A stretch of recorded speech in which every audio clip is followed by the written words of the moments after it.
official, diba? Ito nga kasi walang picture, tapos may mga tanong pa, bakit sa dagat inilibay? Yung mga ganun, dami pa nila mga kailangan. Patay or buhay, natakot, no?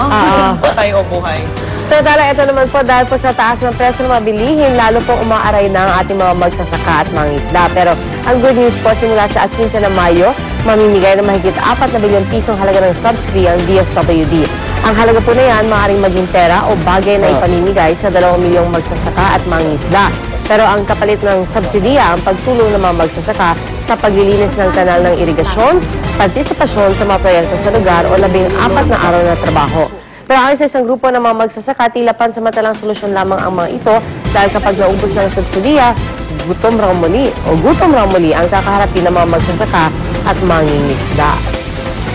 Aba, samantala kung todo init, yan tayo dito sa Maynila at matinding sikat ng araw ang ating tinitiis dito sa Metro Manila. Kabaligtaran naman ang nararanasang sitwasyon ng ilan nating kababayan dyan sa Mindanao. Yan ay matapos bahayin ng ilang lugar doon dahil sa matinding buhos ng ulan. Gaya na lamang sa North Cotabato kung saan naging zero visibility ang highway. Lumaki rin ang tubig sa isang ilog doon na nagbunsod ng paglikas ng ilang residente. Sa Davao City, 5 talampakan ng taas na naging baha sa isang residential area. Habang ang ilang barangay naman sa EB Magalona sa Negros Occidental, pansamantalang lumikas dahil rin sa flash flood. Apektado rin ng pagbabaha ang Silay City at Victoria City. Wala naman bagyo, umuulan. Yan ang tinatawag na global warming. Global warming na, lahat tayo magtulong-tulong. Pati rin dito, di ba, sobrang init. Tapos biglang Ang temperatura ngayon for the past 3 days, parang 36, 39. Oo, pataas lagi. Kailangan talaga lagi kami dalang tubig. May siklusis. O maligo ka sa tubig, yung mga bawal atleta especially. Bawal ang sasakyan, walang aircon. pwede pa ba sandong puti?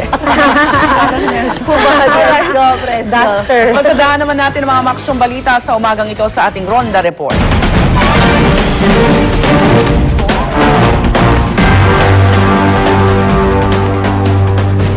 Timbog ang isang lalaking namboboso umano ng mga babaeng naka-miniskirt sa isang mall sa Quezon City. At hindi lang po ito simpleng pamboboso, mga kapuso, at gumagamit pa siya ng cellphone para i-record ang kanyang mga nakikita. Ang detalye ng balitang yan na alamin sa Ronda Report ni Oscar Oida. Oscar. Yes, Rhea, babala sa ating mga kapuso na mahilig magsusuot ng miniskirt. Lalo na pag gumagala sa mga mall, medyo lumingin-lingon muna at baka nasusundan siya ng mga lalaking may malilikot na mata. Tulad na naman ang sinabit ng isang babaeng itago naman natin sa pangalang Mitch na inabutan namin sa Station 2 ng QCPD. Wala siyang kamalay-malay na nasusundan na pala siya ng isang mambuboso sa isang mall sa Quezon City. At ang pambuboso na yan hindi basta-basta dahil ginagamitan pa ito ng cellphone na inilagay sa bulsa ng isang bag na nakabukas ng zipper. So ipapasway-sway yun, Rhea. Imagine mo na lamang sa mga escalator at makakuha na ng video ng likuran ng isang babae. Pero malas naman ang suspect dahil binuking siya ng ilang magandang loob na nakita sa kanyang high-tech na pambuboso. Ang suspect na naman na pag-alamang isang gym instructor, di na nakapagmangmangan pa ng dalhin sa presinto. Kaya ganoon na lamang ang pagsisisi niya, Rhea, na mapag-alaman niya na yung biniktima niyang binibini, kasintahan pa pala ng kasamaan niyang instructor din sa gym na pinagtatrabahuan. Kaya sa ngayon, nakakulong na ang suspect at naharap sa kasong unjust vexation at paglabag sa RA 9995 o Anti-Picture and Video Voyeurism Act of 2009. Rhea? Alright, Oscar, siya naman ang bobosohan sa kulungan, ano? Good luck. Maliit pa sa bola. Alright, Oscar Oida, maraming salamat. Patay po ang 2 hinihinalang magnanakaw ng mga motorsiklo matapos silang makipagbarilan sa mga tumutugis na pulis sa Maynila kagabi. Yan po ang Ronda Report ni Salima Refran. Salima. Kaya patay ang 2 hinihinalang magnanakaw ng motorsiklo sa Maynila kagabi. Ang 2 hindi pa nakikilalang lalaki nakaengkwentro ng mga operatiba ng Station 4 matapos na ngayon ang ipinaing motor ng mga pulis pasado alas 8 kagabi.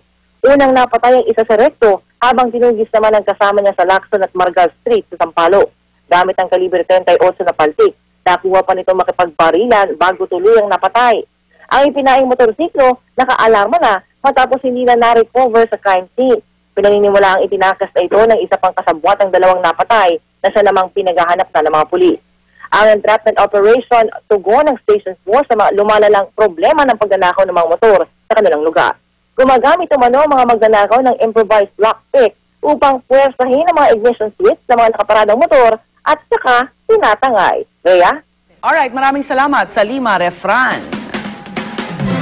Sa ibang balita, emosyonal na pong nagpaalam sa kanyang mga empleyado ang nag-resign na si Ombudsman Merceditas Gutierrez sa ika-23 anibersaryo ng Office of the Ombudsman.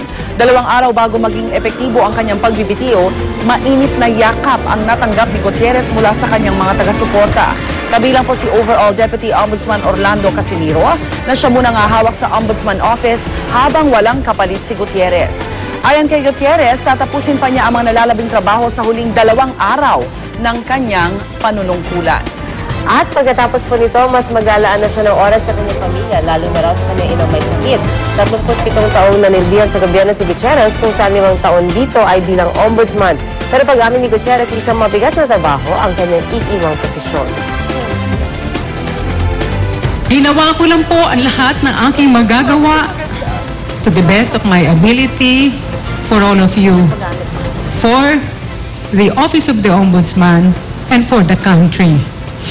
I regret that I'm leaving without finishing my term. Ang aking pong paglisan dito sa opisina ng Ombudsman ay napakasakit dahil sa ating samahan. Bukod kay Special Prosecutor Wendell Sulit,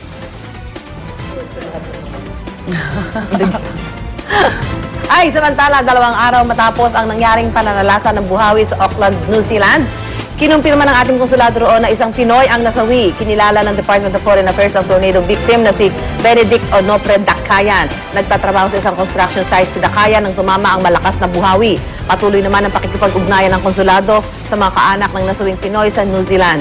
Halos talagang Sa ibang balita naman, mga kapuso, nasa stable condition na po si COMELEC Chairman Sixto Brillantes matapos siyang isugod sa ospital kagabi. Ayon kay COMELEC Commissioner Rene Sarmiento, tumaas ang blood sugar at blood pressure ni Brillantes. Nakaramdam daw ng pagkahilo at nawala ng malay ang COMELEC Chairman. Nagpapahinga na ngayon si Chairman Brillantes sa Manila Doctors Hospital. Sinampahan naman ng patong-patong na reklamo si retired Major General Jovito Palparan sa Department of Justice. Yan ay kaugnay sa pagkawala ng 2 UP students noong 2006. Ang reklamo ay inihain ng mga nanay nila Sherlyn Cadapan at Karen Empeño. Handa naman daw harapin ni Palparan ang mga reklamong isinampa laban sa kanya. Ito naman po mga kapuso, nakakaliw na balita mula sa HNRIC kung saan ang mga bida sa isang fun run, ang mga chubby. Diyan ako! Napasabak po ang 27 chubby sa takbuhan. Pero bago ang fun run, sinukat muna ang bewang ng makalahok na dapat nasa 40 inches pataas. At ang karamihan sa mga kalahok, halos hingalin na sa pagtakbo sa 3.45 kilometers na karera papunta sa finish line at ang ilan pa nga, hindi na talaga kinaya ang pagtakbo at hindi na ito natapos pa. At kanya-kanya rin sila ng strategy para mapabilis sa pagtakbo at masugit ang 5,000 pesos na premyo. Sa huli, mahirap man, tinatunayan nila na kahit chubby po sila, kaya rin nilang tumakbo sa mga fun run. tao kaya tumakbo ka. In fairness, siguro pwede Sakali hindi ka kasama dyan. Nandito ko sabi 40 inches, hindi naman dyan. Ako abot ako. Hindi naman dyan yun sa'yo eh. Pwede bang fast walking dyan o talagang run dapat? Run talaga. Ay, Nauuso yan, I'm sure. 3.40, parang alanganin, 3.45 kilometers, yan ang 3.5. Isang ronda lang sa barangay. Isang ikot lang yun doon sa UP. Yung loop na.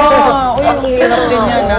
Sana alas 4 ng hapon or super early in the morning para walang araw. Gagaling. Congrats.